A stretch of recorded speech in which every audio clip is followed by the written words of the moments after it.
Before we talk about this, Stagecoach, did you not get the memo for costume this week? I've let you down. I had a What really is that? nice. I had a Gary Cooper high noon sheriff's badge in my car. Sheriff's badge. And then I came in my wife's car today and I forgot it, left it behind. So I'm blaming my missus. But impressive hat. I mean, that hat is good enough for two of us, to be fair. Where's that one? Does it come straight off a set somewhere, is it? No, I bought this from the Royal Bath and West Show in Somerset this year for a tenner, 10 quid. Excellent. Well, you've matched up nicely, sir. Thank you. I didn't want to detract from you. Now, that clip that we just saw, I mean, that's about as iconic a sort of horse-related stunt that there's ever been, isn't it? So. Yeah. So, well, first of all, episode 4, welcome. This is horse stunts. So horse stunts is my thing. So Hollywood Reporter, leading up to the Oscars, you know, we've previously talked about that, is they've rated a stunt for every year of cinema, going back to Buster Keaton, Steamboat Bill Jr. The one we had in the first episode, On the first episode, so from 1928 up until modern day, they've nominated a stunt from each year. So Stagecoach, what we've just seen the clip. So John Ford directed movie, starring a B-movie actor at the time, which was John Wayne, and this film kind of propelled him. Shot in the States. I think it was shot in Utah, Arizona states. But we're here to talk about the stunt, or in this case, two stunts. Yeah, well, because it's one stunt performer performing two different stunts as two different people, isn't it? Correct. Yakima Canute is the man who went on to get an honorary Oscar, didn't he, several years later for all of his horse-related stunt work. Brilliant, yeah. So he was also the stunt coordinator on this film. I don't know if you knew that. I didn't know that. So he literally did that. I hope he got 3 salaries for it. He was double bubble, mate. Yeah. Treble bubble. Yeah. So the two iconic stunts that he did were, first of all, so the film is about a stagecoach in Apache territory, isn't it? Yeah. Native American. So they come under attack from the Native Americans. And so Canute, have I pronounced that right? It's good enough for me. Yeah. First time we see him, he's an Indian. He does a transfer from his horse, single horse, to the 2 horses pulling at the front of the stagecoach. Yeah.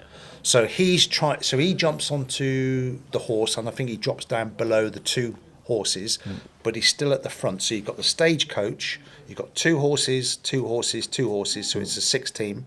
So he's jumped on front 2, and he's trying to dismantle the whole thing, isn't he? Yeah. So John Wayne shoots him, and he drops.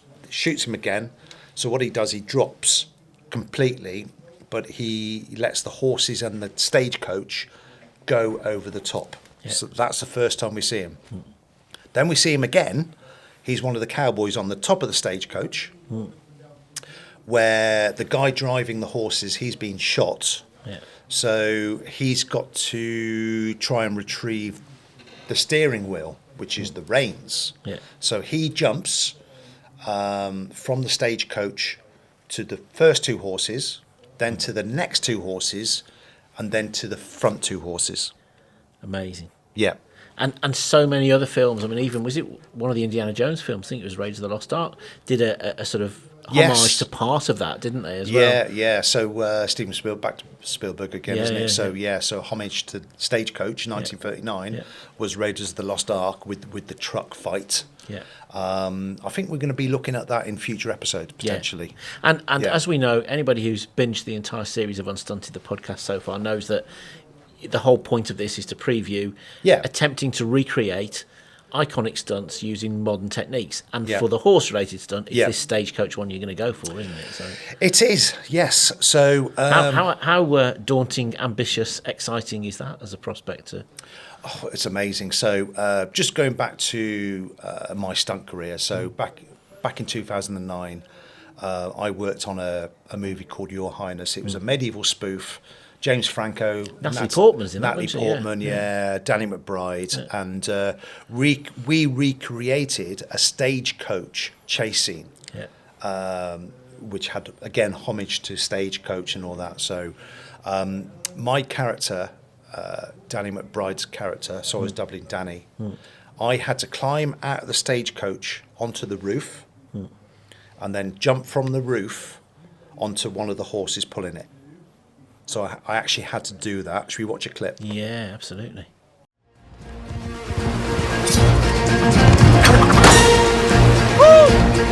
Marius, he's coming! I know! Get up here!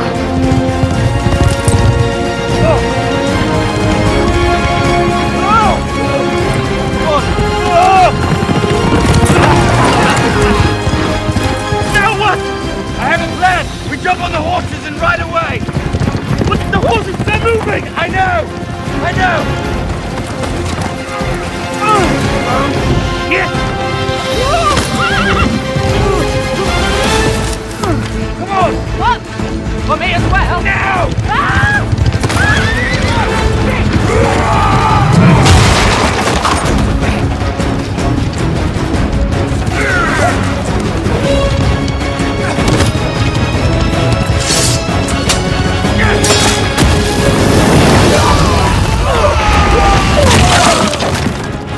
We did it! Boom! That's a lot of moving parts you've got to factor into the stunt, isn't it? It is, yeah. So we had rehearsals, but on the day, Simon Crane was second unit director. Paul Herbert was stunt coordinator, and Simon said, we need these horses full gallop along here. Yeah. So by the time you got up on that stagecoach, you were looking at the horse that you were jumping onto. It was like a goldfish, when you look down into so we did it 3 times. I don't think it's because we didn't fuck up the first 2 takes, but we did it 3 times from all the angles and that, and then Simon was really happy. Yeah. So there were 2 of us jumping. So I'm a horse guy, so I had to jump first. Yeah. So land on my horse, and I think what Knut did was he landed on some sort of platform between the 2 horses. So I don't know if that's easier or harder, but we had to land on the horses. So you kind of jump in a V. As soon as your legs went either side of the saddle, you bring your legs in, and then you were there. Yeah, that was okay for me. But the other guy, Andy Wareham, he wasn't really a horse guy. So what he was doing in rehearsal, he was bouncing like that, and not clamping himself. And not clamping, right, yeah. So it got to the point where we worked out. It says Justin, you land, you ride a bit. When Andy does it, just keep an eye out for him. When he lands, just grab him to stop him bouncing. Because the last thing you want, we'd put like a board between the 2 horses. Yeah. Probably to stop us from dying, mate. To be honest, you know what I mean. So you didn't want him bouncing around, but so we did 3 takes. We were really happy. Simon was happy, and then sort of we went out for a few beers that night to celebrate. Got there set next. Oh, we're going back to that again next morning. It was like we had to do it one more time. Did you? Yeah, yeah. So we did it 4 times in total. Wow, but that must have been. because that was one of your earlier movies that you worked on as well, wasn't it? Was that one of the first big ones where you maybe were on the whole thing from start to finish? Pretty much. I joined the Stunt Register 2000. I started off quite well. I'd done a few films, and but then it got really busy in the UK. Belfast, Northern Ireland being part of the UK. Really from 2005 onwards, because all the tax breaks, all the production companies coming from America to the UK. Work was you were just going from job to job to job. So that was 2009. I'd just come off the back of the Harry Potter films. 3 or 4 of them. The last 2, Deathly Hallows, straight into that.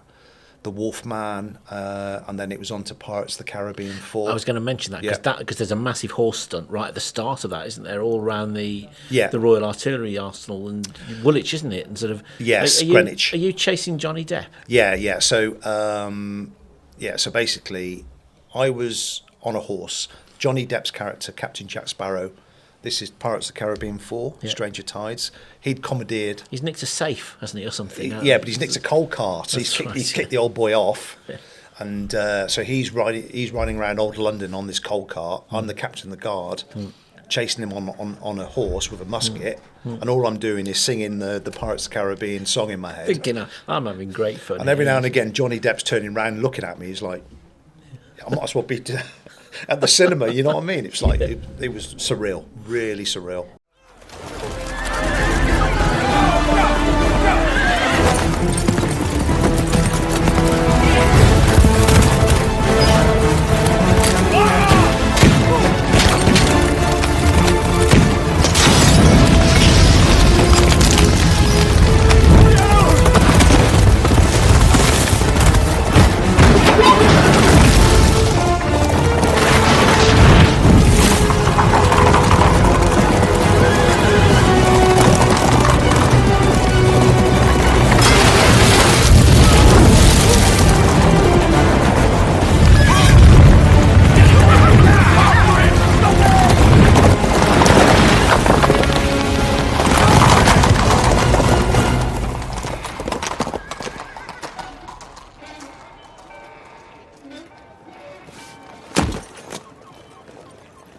Surreal.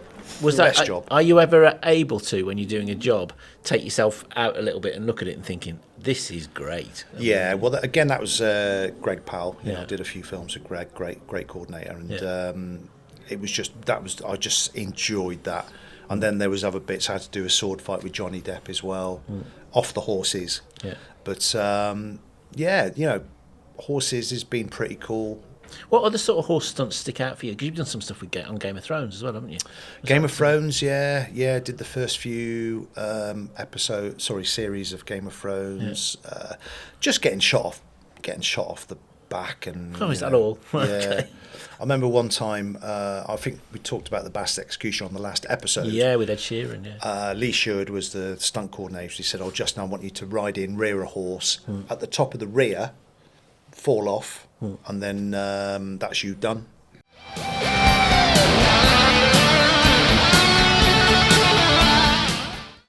So it was like, did it in one take, nailed it, went and had an ice cream in the stunt tent. Waited to be called to do it again, or did you do it too well first time? No, it was like, I kind of landed on my head a little bit, so I thought, oh, we got that. So wasn't your very first time on a set involving something with a horse? Was it a TV show where you had to... Oh, my very first stunt job, doubling Phil Glenister, an ITV production called The Hunt. So that was riding across a field, attempted to jump like a 5-bar gate, spanking it, hitting the mud, and that was it. Yeah, so that was with Amanda Holden. Okay, right, yeah. What happened to her? So. I don't know, ask Les Dennis. and I mean, you've been on some massive overseas productions as well, haven't you? From a horse point of view, what was the one with Dwayne "The Rock" Johnson? Yeah, Hercules. So one of my favourite jobs of all time was we spent the summer in Budapest, summer of 2013. Big battle scene. I was riding horses every day, on wires, getting pulled off the back, getting bulldogged where someone runs, jumps on a dead horse, and then takes you out from the side, boom, all that kind of stuff. I was out there with Tid James and a few of the guys, we spent 4 months in Budapest, and it was brilliant. It was hard work, 40 degrees battlefield, because it gets hot in Hungary in the summer, and here's some pictures here. Yeah, and we talked in the last episode about the amount of rehearsal that goes on when you're doing a fire stunt. Yeah. It must be the same from a horse stunt, although you can't replicate what a horse does, can you? So Vic Armstrong once said that the hardest stunts to perform are horse stunts, because you're not only dealing with your own brain of what's going on, you're dealing with another brain. Yeah. So you're dealing with two brains. So my background was medieval jousting, like at Warwick Castle. You know, I did 10 years of live shows before I was a professional stuntman. Yeah. So you learn how to ride, fall, multitask, because you've got something in your right hand, you're trying to ride a horse, something in your left hand, limited vision with a helmet, trying to be somewhere to get hit and then fall off. You know, it's the hardest stuff. The learning to fall off properly must be one of the most important bits of the whole process, mustn't it? Yeah, but Greg Powell will tell you, it doesn't matter, you can start falling off the horse in the great intentions, but the way the horse moves, you don't always land the same. Yeah, absolutely. Now we like to have a bit of a natter about new film releases on all our podcasts as well. And I mean, this isn't really a horse-related film as such, but I thought we got to talk about this because you're on the red carpet for the premiere. Yes, of this, yeah, the remake of The Running Man. The Running Man, with your yeah. unstunted mug, which is fantastic. Yeah, should we have a look at that? Raising the profile of the show. First of all, before we talk about the film, how did you end up on the red carpet? You just know people. I just know people. You just know people. Yeah. But watching The Running Man, so look, I grew up on the well, it's a Stephen King novel, isn't it, from 1982, and the 1987 version with Arnold Schwarzenegger. Yeah, like we grew up on that. Was based on the novel. So this is it's a remake of the novel or the original Arnold Schwarzenegger. So. Edgar Wright directed the new one, hasn't he? So Edgar Wright, and we like Shaun of the Dead. Brilliant. I could watch that back to back. Yeah. Have you read the book that it's based on? No, have you? Yeah, and I actually think this latest one is more in keeping with the book. I mean, the Arnie one is all sci-fi and jokey and Arnie's one-liners and all that sort of thing. Very caricature, isn't it? This one, I think, tries to be a little bit more sort of deep and mysterious and dark. Yeah. It's the biggest show in the country. Bloodlust is our birthright! Set it free! Welcome to The Running Man! People on these games never come back. I'm not trying to get myself killed, so kiss my ass twice. Right there is why you can win this game. The rules are simple. Survive 30 days with the entire nation hunting you down. And get your family out of Slumside for good. I'm gonna come back here and burn this building down. I promise. That's the spirit. This is America, goddammit! And we don't put up with no bullshit! Yes! What did you think of it? Do you know what? I thought it was a good popcorn movie. I mean, I like Glenn Powell in Top Gun Maverick, you know, but he wasn't a very likable character. No. And I don't know. He's good mates with Tom Cruise, and it feels to me like Hollywood are trying to market him as the new young Tom version of Tom Cruise. And when we had the UK premiere of The Running Man, Leicester Square, that I went to, Tom Cruise sneaked in. Oh, did he? So we sat with him. Yeah. He was down there having pictures with Glenn, and Lee Pace is a good guy, and I enjoyed it. I thought the action was the best parts of it, to be honest. To me, being a movie reviewer as I am, I just felt like, and maybe it's because I've read the book as well. Yeah, there's that dark story underneath it about what it says about society that I felt it almost. It's futuristic, isn't it? Yeah, but it went close to wanting to sort of explore that story, and then it never went there. No, it became a bit Hunger Games in places, didn't it? But well, this was a £110 million budget, and it was shot in the UK and Bulgaria. Yeah. Compared to the Schwarzenegger version, £25 million budget at the time. Yeah. But I prefer the original because I thought the hunters were, Dynamo and all that. They had more character. Yeah. And I just like Arnie's one-liners, you know what I mean, from back in the day. Yeah, it was written for Arnie, wasn't it? So you see, if I was going to pick the two as a film, I think this new one's a better film. Do you think? I think it's a better film, but maybe not such a popular film. Because of Glenn Powell or because of Edgar Wright? I just think because of the tone of it. The tone of it, and because it's more faithful to the book. Yeah, okay.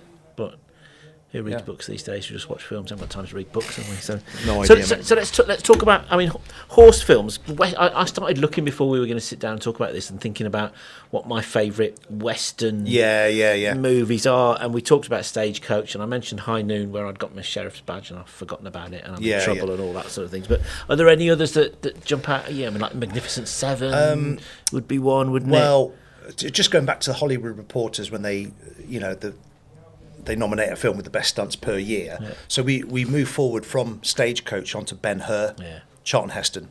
So Knut was the stunt coordinator on Ben-Hur. So they brought him back out for that. And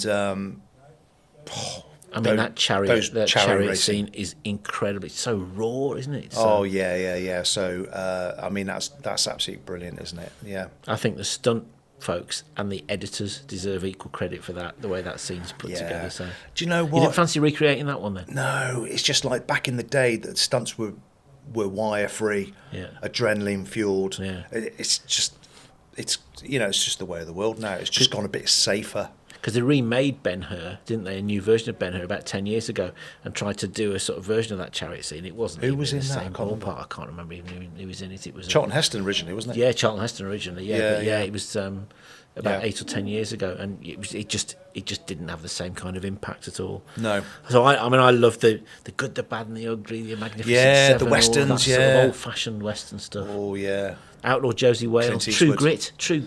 Now, if we're talking about remakes, the remake of True Grit was it 2010, 2011? I like that. I thought that was as good as the original, to be honest. Jeff Bridges. Yeah. He makes a really liked good cheeky baddie, doesn't he? So, but there's a really Coen good stunt. Brothers, isn't it? There's a good stunt in that where he's galloping across the field. Yeah. With shotguns. Oh, it's right. Yeah, there is Two shotguns, isn't it? Is that the film? That's right. True Grit. That's right. So he's not got his hands on the reins. So he's done the old cocking the shotgun around his back. Yeah. And bang bang, and don't know, the guy about 2 miles away, he's fallen off his horse. Yeah. So story wise, he's actually shot somebody about 2 miles away with a shotgun. You know what I mean? I'm sure he was just very good. It's like Tom Cruise in his pants in a submarine, isn't it? Fill your hand, you son of a bitch!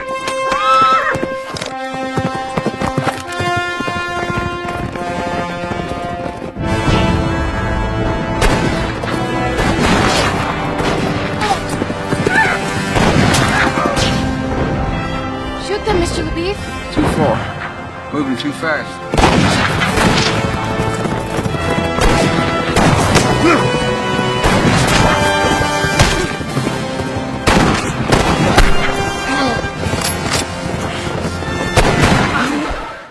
All totally believable. Believable. Yeah. Now, it's time for us to introduce our special guest in the show. We always have a special guest. We had Tid James, you mentioned in the last episode. Yeah. Now, this episode, we've got someone who, well, you name it, in the horse stunt world. Okay. There's not much he hasn't done, is there? Okay, who is it? Let's find out. Oh, okay. What's this? Looks like our guest of honour might be running a little bit late or has forgotten to turn up. Hello? Is there anybody there? Oh, here we go. Someone is approaching. This all looks mildly terrifying and swashbuckling and aggressive and confrontational. What is going on here?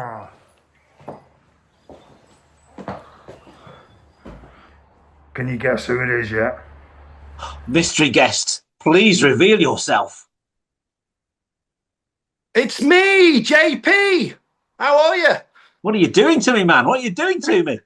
Oh, fuck me. Are we on a budget? Lovely what you're doing with this. So is this what you do with the neighbours at the weekends, is it? Getting some really funny looks round here, mate. Now, listen, we've talked already on this episode, haven't we, about a lot of the great horse stunts that you've done. But since you're in the guest of honour's chair, it's like traditional, isn't it, to do the This Is Your Life thing and find out all about, how you got to where you are today, really, isn't it? Yes. Can I just say, I am literally sweating buckets. I wore this costume for best part of 20 years. And that was jousting shows, horse shows, that type of thing. But I can't even walk around the house in it at the moment, mate. So you're wearing that. I mean, is it heavy and sort of warm, I guess, is it? Chainmail? Yeah. So, okay. So this is a metal. We call it a coif. It's a medieval thing. This is it's a bit of rubber aluminium, so that's probably the heaviest thing. But how are you, mate? You know what? I'm good. I'm feeling a bit underdressed, to be honest, after all this. but I've been reading some brilliant stories in this fantastic book. I don't know if you've seen it. It's called Rolling with the Punches. It's the story of stuntman Justin Pearson and his life. Yeah, I've heard about that book. Yes, yeah. Is it all true? Is everything in it true? Yes, yeah. Well, ask the bloke who ghost wrote it. Yeah, exactly. I will writ do. it. I will. Wrote it. Writ. The word "writ" is probably the right word, mate. Yeah, probably right. He probably is. But so I mean, the backstories genuinely are really interesting, aren't they? To people know what you do when you've become famous and you're in the spotlight. But it's the story of how you got there, isn't it? Can you remember the first time you ever got on a horse? Well, no, I can't because I was probably, I was 12 months old. I've seen the picture. So I grew up in Shropshire, UK, on a riding stables. It was the family business. And so we had up to 40 horses and ponies, different shapes, sizes. And look, I was thrown on the back of these ponies, learnt to ride, didn't really have a choice of what I was doing up until, probably up until the age of, I don't know, 15. But yeah, so that's how I learned to ride a horse. Yeah. So what did you like enter gymkhanas and competitions and stuff like that to discover you were good at it? Is that how it all developed? Yeah. I mean, obviously, I ended up with Mounted Games, MGA. I rode for Great Britain and England. I got to a decent level, but it wasn't. I wasn't straight that good. You know what I mean? So there was years and years. I remember of just literally falling off because I wasn't very good, and then I was put back on again. And then so I kind of learned my craft the hard way. So, and once you'd done that, can you remember when you started thinking, do you know what, I could make a career out of this? Yeah. So the equestrian sports I was part of growing up were show jumping, 3-day eventing, and gymkhanas. Now gymkhanas was a lot of vaulting off and on, racing other riders, obstacle races, that type of thing. Yeah. So my mum used to take me around all the shows, and it was I remember it was £5 a win, so it was cash. Cash for riding at that time. And I was coming away from these horse shows at the age of 8, 9, 10 with like £100 in my pocket from Gymkhana races for cash. And so it got to a certain age where I wasn't. Show jumping was a bit wasn't really me. It was a bit poncy, I think. And a very expensive sport. But so from the Gymkhana, I went into the MGA, which is the Mounted Games Association, which is kind of county level and like international level.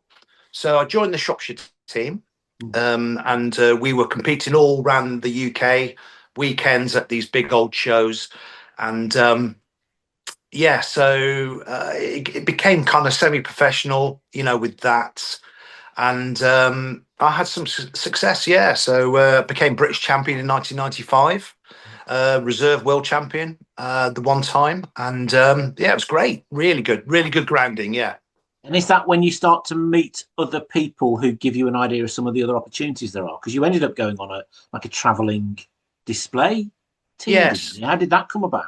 Yeah, so I was riding these horses, and I was doing all the schooling as well. Went to college, and I kind of wanted to look at being a horse jockey. And I was a bit too big for it. So my mum came into the lounge one day, and she had a magazine. It was Horse and Hound magazine, and I saw an advert saying stunt riders needed for a medieval jousting show. For an audition, call this number. So I said to my mum, I'll get onto that, right? And she rang this guy, a guy called Jeff Winship, based in the south of England. And he said, how soon can you get down here for this audition? I said to my, well, tomorrow? He said, yeah, come down tomorrow. We'll see you tomorrow. So we drove from Shropshire all the way to the south of England. And I think it was Hampshire. Yeah, Hampshire, Dorset. And so I got there, met this guy, Jeff Winship, and he was an old circus performer and lots of charisma. And he said, well, I've got 2 horses here. Jump on that one. So I jumped on that horse, rode it about a bit one-handed, because that's riding one-handed with MGA was, you had to keep a hand free. Jumped off that horse, jumped on another horse, and rode that around. It was just second nature, they were quite responsive. They were like the horse equivalent of a BMX. So this is pretty cool. And he said, yeah, come here. He said, well, you got the job. Jump off that horse, lad. Send your mum to go and pack a suitcase. We're going on a world tour next week. Simple as that. And blimey. And so was that like your first time away from home then, was it? First time away from home, 18 years old, and he said this. Jeff said, "Have you got a passport?" No. Well, I'm going to send you to London tomorrow to go and queue to get one because we're going to like Europe, Scandinavia, Russia in 2 weeks' time, and we're away for 6 months. Wow. So this was kind of February, March, I think, and then we literally came back from that tour September, October time. Having done all those things, you went behind like the Iron Curtain when Russia was proper behind the Iron Curtain, was it then? I bet you saw some things, didn't you? We did, yeah. So we were jousting in Finland, and it was a very clean country. Still is, it's not a single pothole in sight. And so Jeff said, "Oh, well, I've got us a few weeks in St. Petersburg, which was Leningrad then. Bear in mind, this was 1990. Russia was still communist." So so we drove out of Helsinki towards the Russian border, and then we spent 10 hours getting into Russia. And it was like a post-apocalyptic. The roads had big holes in it, but we ended up driving on to Leningrad, and we were jousting in the Olympic Stadium for every night for 4 weeks in front of 20,000 Russians. Absolutely mental. It was like a really good experience. And I was sitting down the other day. I worked out that because I was the knight in the show that kept getting knocked off, be it jousting or, I was a good guy and a bad guy would come and knock me off when I wasn't looking. So I was falling off doing saddle falls 5 times a day, 5 times a show, 5 days a week. So I worked out I probably did 450 saddle falls in that first season. You must have been black and blue. How do you actually stay like fit and match ready when that's going on? Well, I was 18 and we had a heat lamp. So every night, if there was an ache or bruise, you'd have the heat lamp, and that was it. You didn't even wear body pads then. What we did, we had wood chips on the floor, which that's what you were falling onto. You're falling onto. Yeah, it was like a falling bed. Yeah, but sometimes you'd miss it, or there was a bit. You'd rake it up in the morning, and you think, well, I'm going to be falling on that, and then by the time you come off the horse, and hit the deck, you're nowhere near it, and you thought, oh, felt that one. So that is a proper baptism, then, isn't it, from your point of view, to feeling what it's like to do it well, and I guess you'd learn the tricks of the trade of how to fall then and how not to.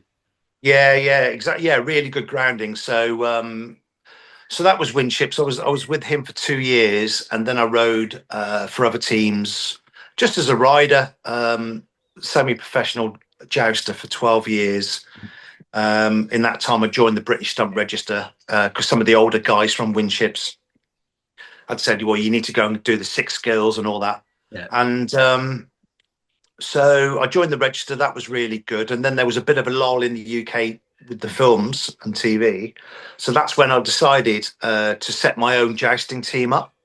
Which is when you became the Black Knight, wearing what you're wearing now. Knights of the Damned, wasn't it? So it's the first time I've worn this outfit without the makeup on and so on. Still fits all right, doesn't it? Still, is it nice and baggy in all the right places? The top bit. But so I set up, and it was inspired by the hit movie A Knight's Tale with Heath Ledger. Great soundtrack. And it was the soundtrack, and I thought, do you know what? I've been jousting on these UK teams, and it's been a bit stuffy, fanfares, trumpets, and all that. Why don't I set up the Knights of the Damned jousting team and do it to rock music like the Knight's Tale movie? Yeah. So we did a live rendition of A Knight's Tale in a live format. So in 14 years, Knights of the Damned, we did 650 shows. Wow. All over is that the UK, or did you go further afield? Europe as well, yeah. So I was doing stunt work sort of like in the week, and then I was doing these live stunt shows on the weekend for 14 years. So this would be at the same time as you were doing things like Your Highness that we saw in the show a bit earlier on then? Yeah, Your Highness, Pirates of the Caribbean, Game of Thrones, Peaky Blinders, all the classic TV stuff I did. Knights of the Damned, the Knight's Tale live show is what we were performing on a weekend. But we were a travelling show, and it was hard work in the fact that you're always putting out fires. So if you didn't have horses go lame, you had riders being injured, riders not turning up, equipment breaking, lorries breaking, vehicles breaking. It was just one. So after 14 years, I literally, as the Black Knight, the last show we did in 2018, I got off a horse. I got off my Black Knight's horse in my 40s, and I didn't want to ride a horse ever again.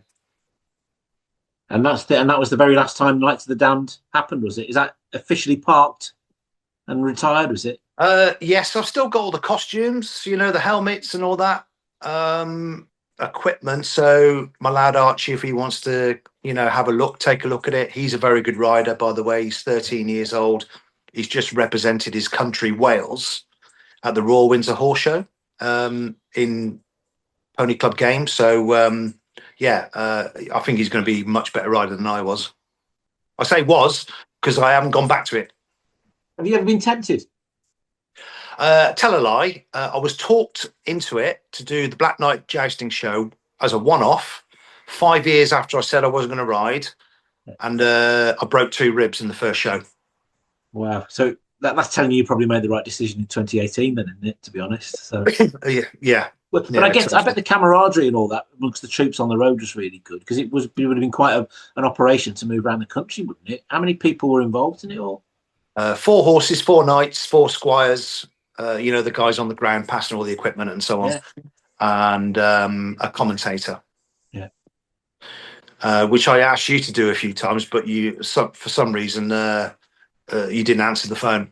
I think you wouldn't pay my fee from memory. I can't remember what it was. Something to do with that. Two pints and a packet of crisps is all I wanted, I think. So we wouldn't have been able to stretch to that. No, exactly. That's exactly that. Everybody's got to have a limit. But talking about a budget, how come I'm doing this? We've had obviously we've had Sean Ryder, Tid James and George Harris and so on. Are we on a budget then? Yeah. I'm a bit conscious that I've let you down here. I thought, you turned up in the studio in costume when I hadn't got my act together. So I thought, while Justin's up for a bit of cosplay, why don't we get him in the guest seat as well? So we'll go for an A-lister for the next show, shall we? See who we can get next time. We'll work it all out anyway. Yeah, absolutely. I tell you what, I might have a word with my old pal Toya Wilcox. Talk about her film career. She's done all sorts of crowd scenes, fights and falls. Yeah. And she's done loads. All sorts of stuff. I think she nearly drowned once doing one of her own stunts. So really, I'll see if I can get her to come on. She's on tour at the moment. So okay, yeah, it'd be great. Leave that with me, sir. Work in progress. No worries. Okay. Look, can we wrap this up? Because I need to go and get out this monstrosity of a costume, mate. The neighbours are going to be around if we don't do it soon, aren't we? I'm going to leave you to it. Great to catch up, sir. Thank you for being the Black Knight. Just one more time for us. Get back to the studio. Right. Where's my horse? And with that, he was gone. So you kept us guessing about that one then, didn't you? Brilliant, yeah. But this is like you say, this is your bag. And I think what's really interesting is to talk about... Have I just done that interview because the budget's tight? Yeah, I've just done the interview. Yeah, he's done the interview. Yeah. We'll get AI in if it doesn't look good in the editing suite. But what I think is really important is the sort of the build up to how you got to where you got to in the stunt industry, and your world of sort of gymkhanas and it tells you all there on the interview. My journey growing up in Shropshire, UK, on a horse stables. I had no choice to ride horses, so and one thing has led to another thing, and the other thing has led to a career in TV and film. And that pathway that you talked about on the interview about how you go into sort of live action shows. And then that's a pathway into the stunt world. Yeah. Is that still the case today? Is that still the way people get into the business? Personally, like the stunt register, the British stunt register, we have got top motorbike guys, top horse guys, top fighters, ex-military personnel, free runners, Cirque du Soleil performers. You've got brilliant talent on the BSR. I generally think people from a live background, be it the pirate show at Legoland, medieval jousting shows at Warwick Castle, I think they're the better performers, Yeah. personally, because they've learnt their trade. You can't, when you're doing a live show, you can't stop. If something breaks, someone gets hurt, you carry on. Yeah, yeah. Whereas if you're shooting scenes, takes, cut, sort that out. So is that still rich pickings for the movie business? Is that where they still look for stunt performers to It's to different now. recruit? You back in the day, to join the BSR, you could put in live show contracts as part of your entry. Now you have to do SA work, extra work. You have to do 60 days. Pros and cons for that, but just going back to, I think the better performers have come from a live show because they're ready made. They take direction. They know how to travel. Keep going if things go wrong. Yeah. And you learn by doing, don't you? You've done a lot of your learning. Yeah. Before you actually get onto the 100%. stunt set. Well, Yeah. I mean, in terms of injuries, Yeah. you know, you mentioned it's the most dangerous horse-wise. Have you had any sort of injuries or seen anybody get? Jumped off a horse, broke my pelvis. I just thought I'd done a groin. Didn't get better that day, so I went to get it x-rayed and checked out. They said, "Oh, you broke your pelvis." Yeah. That's about it, really. Do you enjoy broken legs? Just Yeah. a few bits and pieces. Yeah, then, but, yeah. One leg, yeah. Doing horse-related Yeah. stunts again Yeah. was that. Do you now enjoy then sort of mentoring the next generation in your role as a stunt performer and choreographing horse-related stunts? Then do you get a kick out of that? It's a little bit different now because you've got sort of like with the onset of Game of Thrones, House of the Dragon, shows like that, Peaky Blinders, that the horse department are having more say on their own riders performing stuff. So it's kind of knocking the nose out a little bit on the stuntmen that have come through a horse background. But the horse departments have more say on who rides their horses because it's their horses. I was going to say that's because of the horses, presumably, as much as anything Yeah, else. yeah. So it's very contentious. You've got the Devil's Horseman, other teams out there, Dents, yeah. So I think that's another story for another day. Yeah, absolutely. Don't want to go and get Boils too my contentious. piss though, mate, really. I can tell that. I Yeah, can tell that. yeah. So looking back on all the different horse stunts that you've done then over the years, Yeah. if you had to pick one to say, right, that's my favourite or that was my favourite project, is there one that sticks out for you? Not really. I thought It's the short answer. I thought it might be Your Highness, just given the Stagecoach breadth stuff. of work that you did with it, to be honest. Yeah. But Your Highness, just going back to jumping off the Stagecoach, me and Andy Wareham. Yeah. So we jumped on the two horses. Will Willoughby, good friend of mine, he doubled James Franco. He jumped on last between the two horses on the board. Yeah. Story-wise, cuts the carriage away, which Yeah. does a big old flip, and we ride off on the horses. Yeah. That was pretty cool. Yeah. Yeah. I remember that scene because it's filmed from behind, isn't it? Yes. You're just riding off Yeah, into yeah. the sunset. Yeah. That's the way to end a show, really, isn't it? Yes. Ride off into the sunset, do all the dangerous stuff, Yeah. look cool, on you go. Well, this is episode 4, all about horse stunts. It is. I'm pleased you brought Yoda today. I was just before we finish because one of the horse films that it's a quirky one. I don't know if you've seen this, called Cowboys and Aliens. I was Well, I dress thought as you an was. Well, I am dressed as an alien really today. This is not really me. Yeah, Cowboys and Aliens. Have you seen this one? This is where We Daniel missed a Craig trick and there. You Harrison should have come Ford- as Paul, mate. You know, I should have. Edgar Wright? No, it wasn't. No, it wasn't Edgar Wright, was it? It was the guys, wasn't it? Yeah. Simon Pegg and That's right. Simon Pegg and Nick Frost. Yeah, but without Edgar Wright. But, yeah, that's right. I should have come as Paul. Maybe let's see what the editing suite can Yeah. do. Maybe Come they as can Cole. put a Paul on me. Some people say Yeah. I'm an alien, but Cowboys and Aliens. Daniel Craig and Harrison Ford. Daniel Craig's got this mysterious wristband on him, and he doesn't know what it is, and he's lost his memory, and it's like a proper crossover. And I thought this is going to be terrible. I actually secretly quite enjoyed it. Did to you be enjoy honest. that? Do you know I might watch It's it later? daft. It's Yeah. stupid. I've never seen Bit it. of escapism. So Yeah. and actually, there's some quite good action in it as well. Quite Yes. good, Brilliant. good stunt work. Should we talk episode 5? Please do. Episode 5. This is going to be a good one because I love Yeah. the 007. Tell me about the Bond connection. We're back into the Bond world, aren't we? Yeah, yeah. So GoldenEye, one of the most iconic stunts probably ever is the 220-metre bungee jump.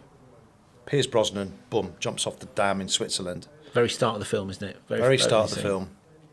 Is he escaping somebody? He's trying to or break somebody- into a nuclear facility, isn't he? Yeah. So, But that stunt was performed by Wayne Michaels, British performer. and who we're hopefully going to speak to about it. But it was a world record at the time. So episode 5, High Falls. And that is the one that you're going to maybe try and look at recreating as part of the Unstunted not me. project. You can still go. I was looking at it the other. You can still go. You can actually go up to that dam and do that bungee. They set up like a tourist thing now. You can go and do a bungee jump off the top of that dam. So I bet they all appear in Bond gear as well.